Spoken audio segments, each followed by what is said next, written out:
I'm going to do today is have a quick look at the insectivorous plants. And just behind me there you can see the Kibble Palace. The Kibble Palace has got a wonderful display of insectivorous plants, many of them flowering just now. Let's go and have a little look. I have a cold, so excuse me if I'm coughing and sniffing now and again. Can't be helped. So, Kibble Palace.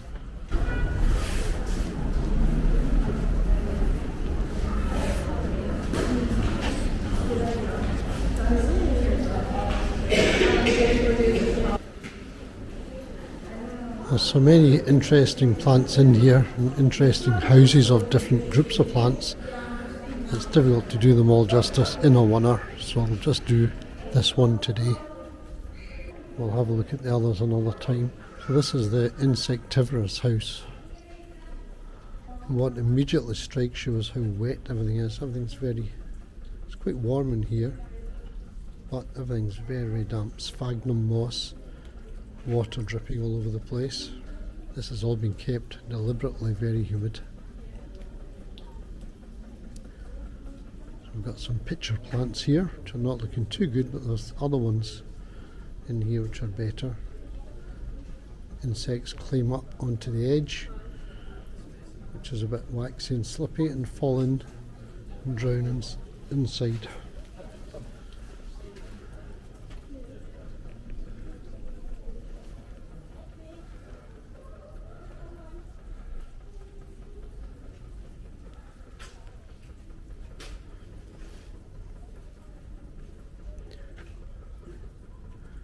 These are good conditions as well for ferns and mosses.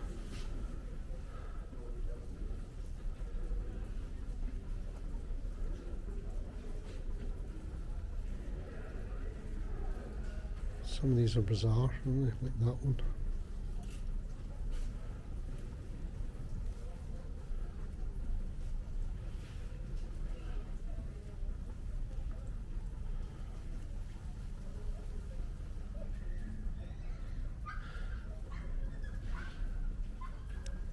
East of North America for the Sarracenias. There you go.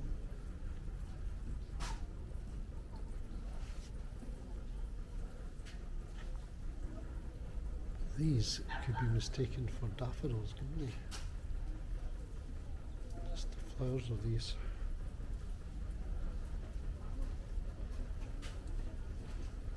I reach over with my tripod. Closer near them.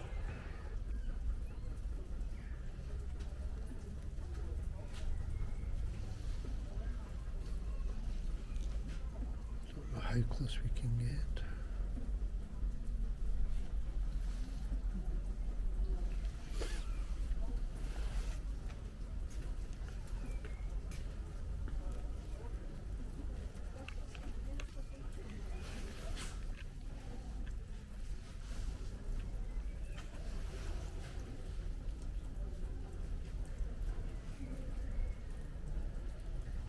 Even they have Drosera. I mean, that's your Drosera there, you can hardly see it. How close we can get with this too. I've got these at home, very sticky little hairs. The insects stick to them and then the leaves curl up like that slowly. Very, very slowly over hours. And then the insect is digested. Here's more Sarracenia looking like daffodils.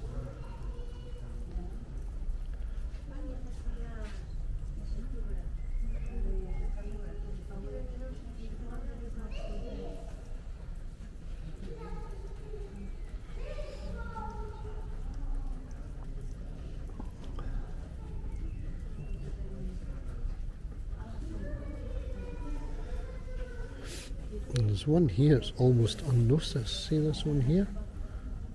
That's Pinguicula, which is also commonly called Butterwort. And insects in this one land on the leaves. I suppose it's slightly sticky if you're a small enough insect, and the leaves then roll up, curl up sideways over them and digest the insects. find all of these things where there's not a lot of nitrogen, not many nutrients in the soil. So they make up for that by getting the proteins containing nitrogen from insects of different sorts.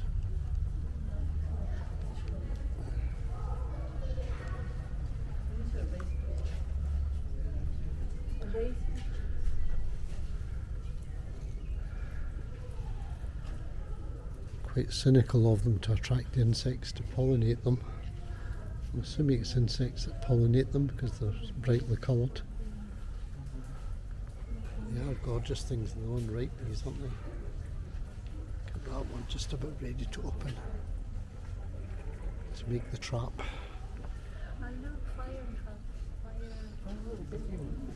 There's more sundews, Drosera.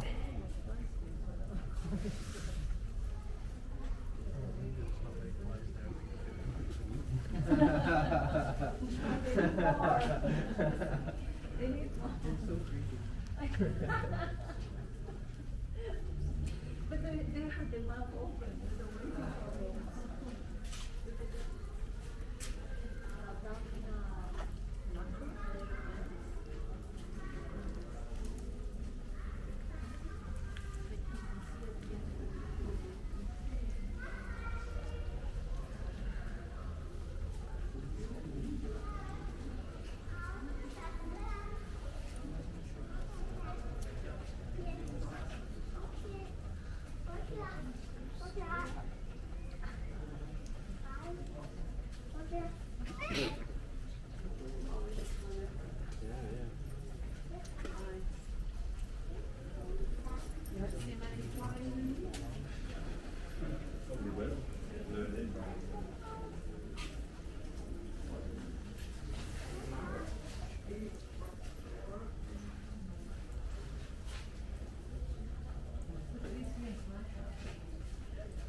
Just a little fly in that one.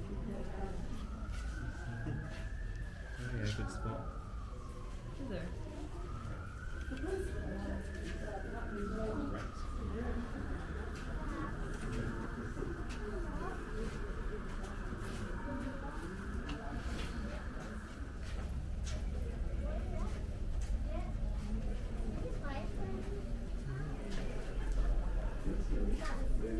Inside here somewhere, low in the moss, I'm sure there are some Venus flytraps.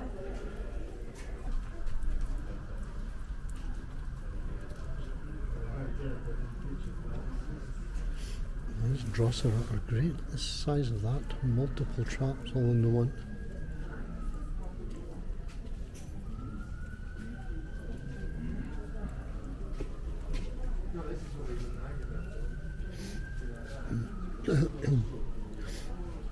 Ah, there they are.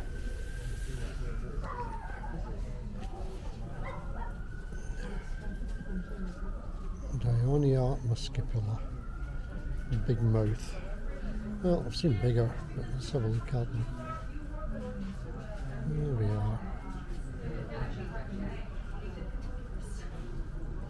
These are the ones that will snap shut. Dare I snap one shut? Yeah, why not? Let's see if I can snap one, which is a good one. That one there. Here's my pinky.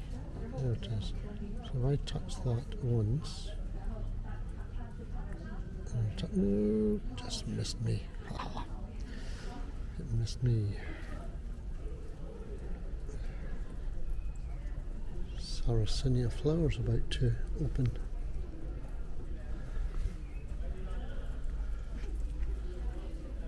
Gorgeous things.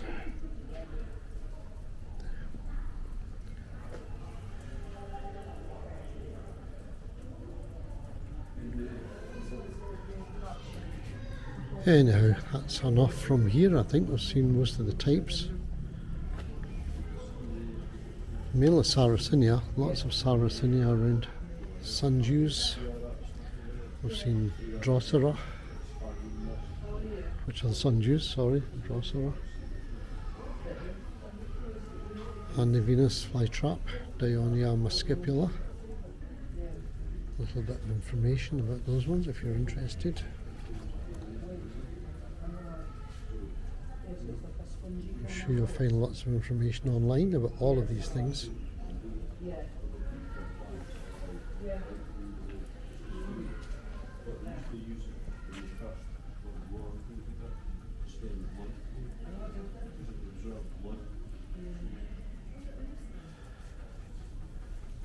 So it's goodbye from Glasgow Botanic Gardens Insectivorous Plants House.